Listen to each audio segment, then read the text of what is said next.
Hi అండి, welcome to సోమియాస్ kitchen. ఈరోజు శంఖం పూలతో సేమియా బిర్యానీ ఎలా చేసుకోవాలో ఈ వీడియోలో చూసేయండి. ముందుగా శంఖం పూల్ని శుభ్రంగా కడుక్కొని ఒక గ్లాస్ వాటర్లో వేసుకొని మరగబెట్టుకొని తీసుకోవాలి.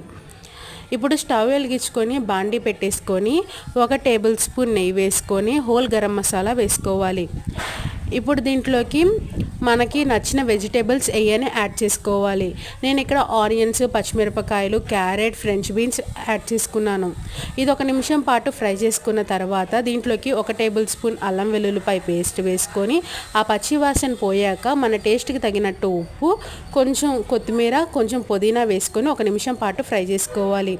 ఇలా ఫ్రై చేసుకున్న దాంట్లోకి సేమియా కూడా యాడ్ చేసుకొని 1 నిమిషం పాటు ఫ్రై చేసుకొని మనం ముందుగా ఉడకపెట్టుకొని జ్యూస్ తీసుకున్న శంఖం పూల నుండి వాటర్ని దీంట్లోకి వేసుకొని టేస్ట్ చేసుకొని మూత పెట్టేసుకొని 10 నిమిషాలు కుక్ చేసుకోవడమే.